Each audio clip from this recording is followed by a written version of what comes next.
అలాగే దీనికి కావలసిన దాల్చిన చెక్క, లవంగాలు, యాలకులు, ఎండుమిరపకాయలు కూడా రెడీగా ఉన్నాయి.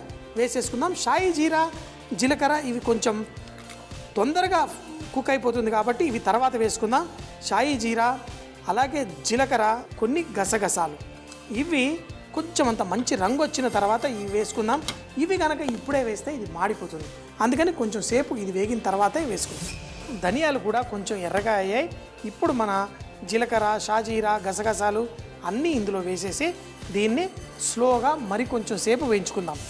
ఈ గసగసాలు కూడా కొంచెం చిటపట్లాడుతూ పర్ఫెక్ట్గా వేగిపోయాయి. మరి వీటిని ఒక ప్లేట్లో తీసుకొని కొంచెం చల్లారిన తర్వాత మనం దీన్ని పొడి చేసేసుకున్నాం. పొడి చేసి ఈ మటన్ ఉడికినప్పుడు ఎలా దీన్ని చక్కగా మన ఈ తాండ్ర రస అనేది ఎలా ఎర్రటి మటన్ కర్రీ ఎలా చేసుకోవాలో చూద్దాం. ఇందులో వచ్చే మసాలా రుచి దాన్ని ఎంత ఇదిగా పెంచుతుందో కూడా మనం చూద్దాం. మటన్ చక్కగా ఉడుకుతూ ఉంది. మనకి ఎలా తెలియాలి మటన్ ఉడుకుతుంది అంటే చూడ్డానికే తెలిసిపోతుంది. ఒకవేళ నల్లి బొక్క లాంటిది ఉంటే ఆ మటను ఆ నల్లి నుంచి దూరం అయిపోతుంది. ఇప్పుడు ఇలా చిన్న చిన్న బోన్స్ ఉన్నప్పుడు కూడా ఆ బోన్ని వదిలేసి మటన్ వస్తుంటే అది ఉడికిపోయినట్టు. సో ఇప్పుడు మనం ఇందులో మసాలా ఏదైతే చేసుకున్నామో దీన్ని వేసుకుందాం. చెప్పాను కదా, ఒక 2 చెంచాలు వేసుకుంటే బోల్డ్ అయిపోతుందని. ఇందులో మనం ఈ 2 చెంచాల మసాలా వేసుకొని మరి మూత పెట్టేసి కుక్ చేసుకుందాం. దీని సరిపడా ఉప్పు కూడా వేసుకొని మరొక 10 నిమిషాలు ఉడికిచ్చేసుకుంటే మనకి ఈ మటన్ పర్ఫెక్ట్గా కుక్ అయిపోతుంది. ఒక్కసారి ఈ ఉప్పు కూడా సరిపోయిందా లేదా చూసుకుందాం. ఎందుకంటే మరీ ఎక్కువ ఉప్పు వేసి మటన్ ఉడకబెడుతుంటే ఆ మటన్ ఉడకడానికి ఎక్కువ టైం పడుతుంది. బ్రహ్మాండంగా ఉంది.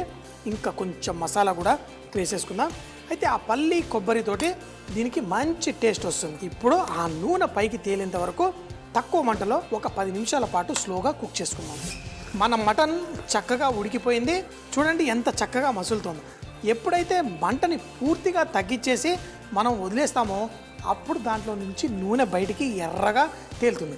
చూడండి, దీన్ని ఎర్ర కూర చేసుకొని చక్కగా ఎంజాయ్ చేస్తారు. మరి ఘాటు అంత ఎక్కువ లేకపోయినా ఈ మంచి రంగుని అన్నంతో పాటు కలుపుకొని మంచిగా ఆస్వాదించవచ్చు. లాస్ట్లో కొంచెం అంత నిమ్మరసం వేసి దీంట్లో కొత్తిమీర జల్లేసామంటే ఇక మటన్కి మంచి రుచి వచ్చేసినట్టే. సో చూసేశారు కదా నేను చేసిన మసాలా, పల్లీలు, గసగసాలు, ఆ కొబ్బరి అన్నీ వేసి చక్కగా చేసాం.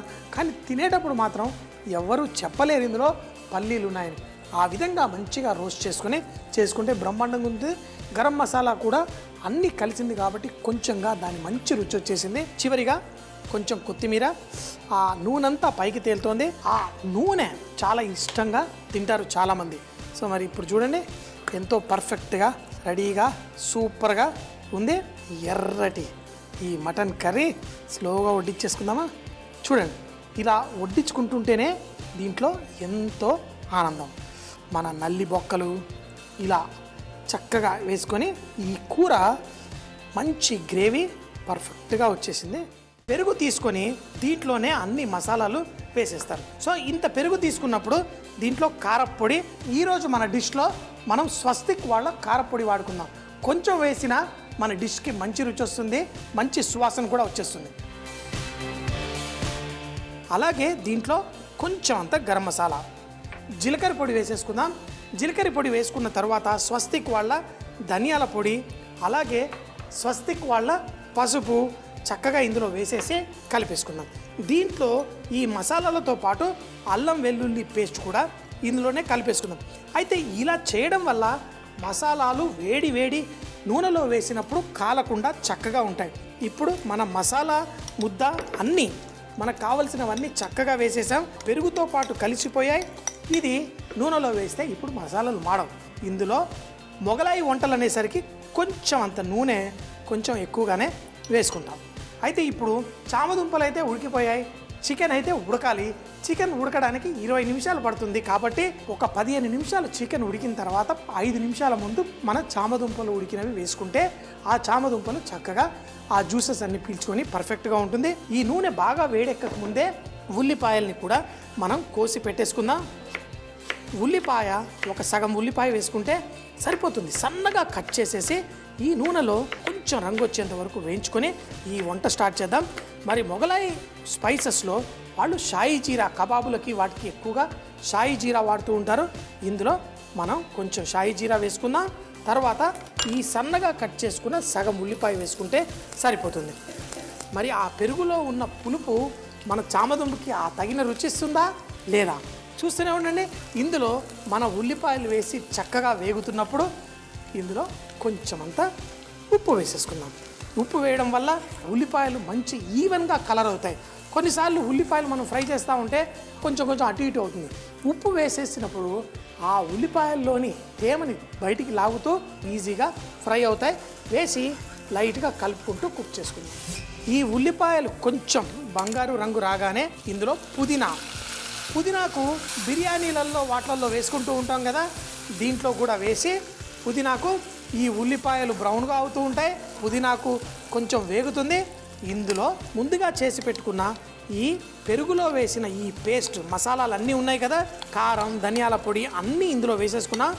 దీన్ని ఈ మసాలాతో పాటు కుక్ చేసుకుంటే మనకి పర్ఫెక్ట్గా ఎలా కుక్ అవుతే మనకి చక్కటి టేస్ట్ వస్తుంది గ్రేవీకి, ఆ విధంగా ఇప్పుడు కుక్ అవుతుంది.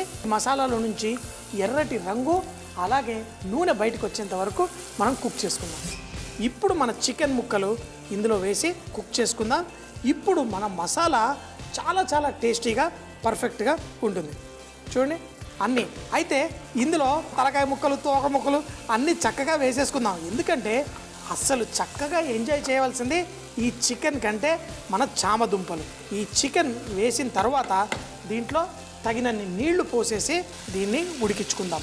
ఎందుకంటే తర్వాత చామదుంపలు కూడా వేయాలి కాబట్టి దీంట్లో కొంచెం నీళ్లు ఎక్కువ పడ్డా నష్టం లేదు.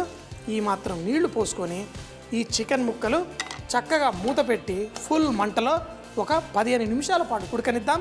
తర్వాత ఆ చామదుంపలు వేసుకుందాం. చామదుంపలు చిన్న ముక్కలుగా కోసి కొంతమంది వేస్తూ ఉంటారు. మరి నాకైతే ఈ చామదుంపలు పెద్దగా ఉంటేనే బాగుంటుంది. ఈ చామదుంపలు తీసుకొని ఉడికిన వాటికి లైట్గా ఇలా ఫోర్క్ తోటి కొంచెంగా గుచ్చితే దాంట్లోకి జ్యూసెస్ బాగా వెళ్ళి టేస్ట్ ఉంటుంది. మామూలుగా కూడా పీల్చుకుంటుంది. మరి కొంచెం తొందరగా ఈ మసాలా అంతా వెళ్తుంది. ఈ చికెన్ కూరతో పాటు ఒక 5 నిమిషాలు ఉడికిచ్చేస్తే దీంట్లోకి జ్యూసెస్ అంతా వెళ్ళి పర్ఫెక్ట్గా ఉంటుంది. ఇలా అన్నీ చేసేసి పెట్టుకుందాం. ఈ లోపల ఒక 15 నిమిషాల్లో మన చికెన్ కూడా కుక్ అవుతుంది. మనం కూడా అలా ఇంట్లో కిచెన్లో అలా ఇలా వెళ్ళి మన జీ తెలుగులో ఏం ప్రోగ్రాంలు వస్తున్నాయో కూడా ఈ సమయంలో చూసుకోవచ్చు. ఈ డిష్ కూడా రెడీ అయిపోతుంది. చామదుంపలు రెడీ. మరొక 10 నిమిషాలు ఆగితే చికెన్ కూడా రెడీ అవుతుంది. ఒక 10-15 నిమిషాల తర్వాత మన చికెన్ చక్కగా ఉడికిపోయింది. ఇప్పుడు ఈ చామదుంపల్ని కూడా మనం ఇందులో వేసేసుకున్నాం. అయితే ఈ చామదుంపల వల్ల మన ఈ కూరకి కొంచెం ఒక రకమైన జిగురు వస్తుంది. అలాగే కొంచెం అంత చిక్క కూడా పడుతుంది. ఈ చామదుంపల్ని కూడా వేసేసిన తర్వాత మూత పెట్టి ఒక 5 నిమిషాల పాటు చక్కగా మసలనిద్దాం. అప్పుడు ఈ గ్రేవీకి ఒక మంచి టేస్ట్ వస్తుంది. తర్వాత దీన్ని ఎలా ఉందో రుచి కూడా చూసేద్దాం. మరో 5-6 నిమిషాల తర్వాత దీంట్లో కొంచెం అంత కొత్తిమీర కూడా వేసేసుకుందాం. వేసుకొని ఇప్పుడు మీరు ఈ గ్రేవీని కూడా చూడండి. కొంచెం ఆ గ్రేవీలో ఒక రకమైన చిక్కదనం వచ్చేసి మంచి టేస్ట్ కూడా వచ్చేసింది. దీంట్లో మనకు కావాల్సిన ఆ లైట్ పులపదనం ఉంది.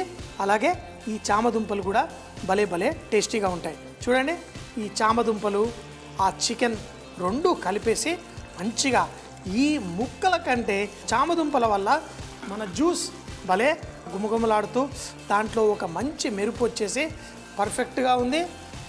ఆహా, ఇంకేంటి స్టవ్ కట్టేద్దాం. వేడిగా దాన్ని ఆస్వాదిద్దాం. కాలీఫ్లవర్ తోటి మంచి చట్పట కొంచెం డ్రైగా ఒక మసాలా స్నాక్లా తయారు చేసేసుకుందాం. కొంచెం అంతా చైనీస్ ఇన్ఫ్లుయెన్స్ తోటి.